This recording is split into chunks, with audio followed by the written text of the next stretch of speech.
Imaginez un pays qui, il y a à peine quelques décennies, importait la majorité de ses aliments et qui aujourd'hui nourrit près d'1 milliard de personnes à travers le monde. C'est l'histoire extraordinaire du Brésil. Comment un pays au sol considéré comme impropre à l'agriculture est devenu, en l'espace de 50 ans, une superpuissance agroalimentaire capable de rivaliser avec les États-Unis. Cette métamorphose est si radicale que certains experts l'ont surnommé le miracle du Cerrado. Alors, attachez vos ceintures, car cette histoire de résilience, d'innovation et de vision à long terme va probablement changer votre perception de l'agriculture moderne. Dans les années 60, le Cerrado brésilien, cette immense savane qui couvre près de 25% du territoire national, était considéré comme une terre sans valeur. Des sols acides, pauvres en nutriments, une région balayée par des mois de sécheresse alternant avec des pluies diluviennes. Les experts internationaux étaient en eau formelle. Jamais ces terres ne pourraient devenir productives. L'ancien président américain Dwight Eisenhower aurait même déclaré, après avoir survolé la région, « Ce n'est qu'un désert rouge inutile ».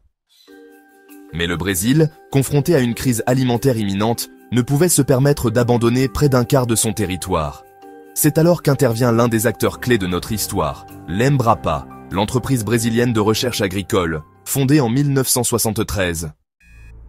Face au scepticisme mondial, une petite équipe de scientifiques brésiliens s'est lancée dans un défi considérable, transformer ces sols acides et infertiles en terres agricoles productives.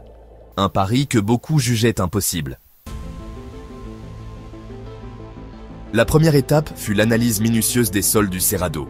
Les chercheurs ont découvert que le problème n'était pas tant l'absence de nutriments que leur inaccessibilité pour les plantes, bloquées par une acidité extrême. La solution ? Un procédé appelé correction des sols, consistant à ajouter du calcaire pour neutraliser l'acidité et libérer les nutriments naturellement présents. Simple en théorie, titanesque en pratique quand il s'agit de traiter des millions d'hectares. Mais la véritable révolution est venue de la génétique végétale. Les chercheurs de l'Embrapa ont entamé un travail de longue haleine pour adapter les cultures aux conditions extrêmes du Cerrado, plutôt que d'essayer de transformer complètement l'environnement. Prenons l'exemple du soja, aujourd'hui l'une des exportations phares du Brésil. Les variétés traditionnelles, développées pour des latitudes élevées comme aux États-Unis, ne pouvaient pas fleurir correctement près de l'équateur où les jours et les nuits ont des durées similaires toute l'année. Les scientifiques brésiliens ont alors développé de nouvelles variétés tropicalisées, capables de prospérer dans ces conditions. Un travail similaire a été réalisé pour le maïs, le coton et même le blé. L'un des exemples les plus emblématiques de cette transformation est la Fazenda Itamaraty, dans l'état du Mato Grosso.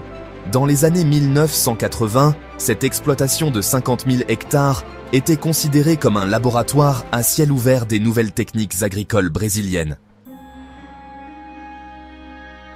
Sous la direction visionnaire d'Olacir de Moraes, surnommé le roi du soja, cette ferme a mis en œuvre à grande échelle les innovations de l'Embrapa, démontrant leur viabilité économique.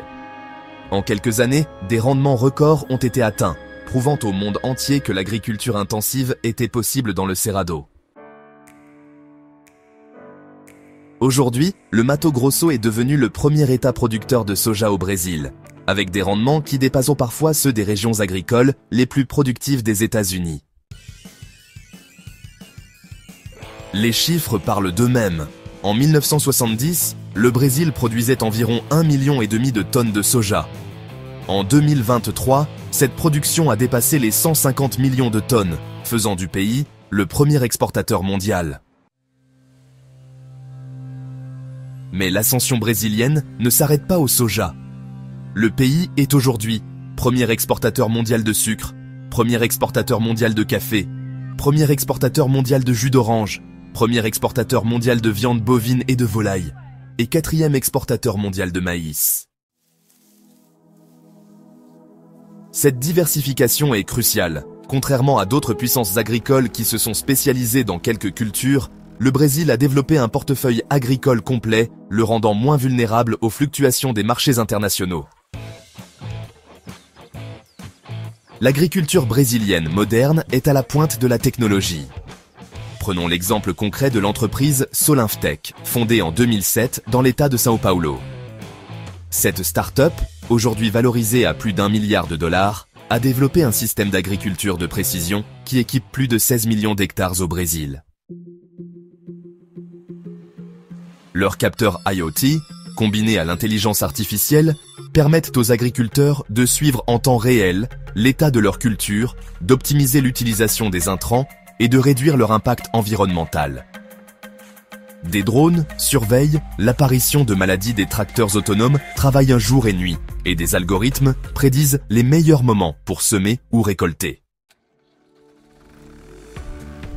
Ce niveau de sophistication technologique a permis au Brésil de maintenir sa compétitivité malgré des défis logistiques considérables.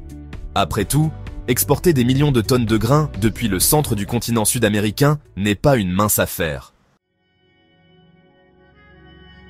Le transport reste d'ailleurs l'un des principaux défis du modèle agricole brésilien.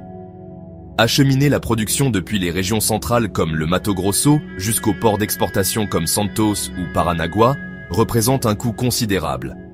Pour répondre à ce défi, d'immenses projets d'infrastructures ont été développés, comme le corridor nord d'exportation. Cette route alternative permet désormais d'acheminer la production par les ports de l'Amazonie, réduisant considérablement les distances et les coûts. Toutefois, cette success story n'est pas sans zone d'ombre. L'expansion agricole brésilienne a souvent été associée à la déforestation, particulièrement en Amazonie. Une critique légitime qui a poussé le secteur à évoluer. Aujourd'hui, une part croissante de l'agriculture brésilienne s'oriente vers des pratiques plus durables. Le système de plantation directe, qui consiste à semer sans labourer le sol, est désormais utilisé sur plus de 32 millions d'hectares au Brésil, permettant de préserver la structure des sols et de réduire l'érosion. L'intégration culture-élevage-forêt gagne également du terrain. Dans ce système, une même parcelle accueille simultanément ou successivement des cultures, du bétail et des arbres, maximisant la productivité tout en préservant la biodiversité.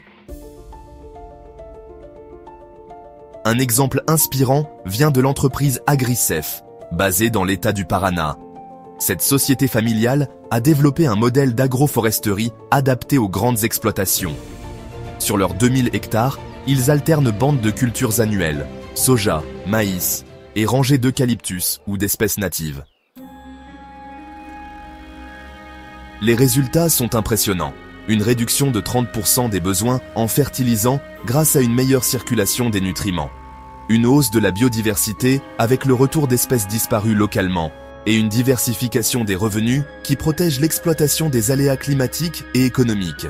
Ce modèle, initialement considéré comme marginal, est aujourd'hui étudié par des milliers d'agriculteurs à travers le pays.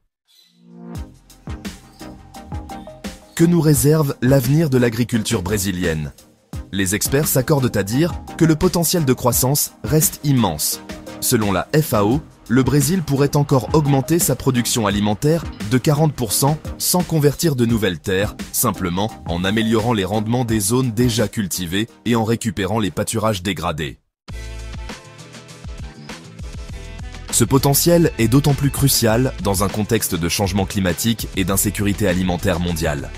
Avec une population mondiale qui devrait atteindre 10 milliards d'individus d'ici 2050, la capacité du Brésil à produire des aliments de manière durable sera déterminante.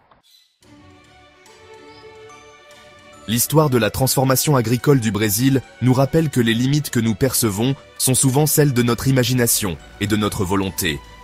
En quelques décennies, ce pays a réussi à défier les pronostics les plus pessimistes pour devenir un acteur incontournable de la sécurité alimentaire mondiale. Si cette histoire de transformation agricole vous a inspiré, n'hésitez pas à partager cette vidéo avec vos amis passionnés d'agriculture ou simplement curieux des grandes mutations de notre monde. Abonnez-vous à notre chaîne pour découvrir d'autres histoires extraordinaires de transformation agricole à travers le monde. Et surtout, partagez vos réflexions dans les commentaires. Pensez-vous que d'autres régions du monde pourraient en s'inspirer du modèle brésilien pour transformer leur agriculture ?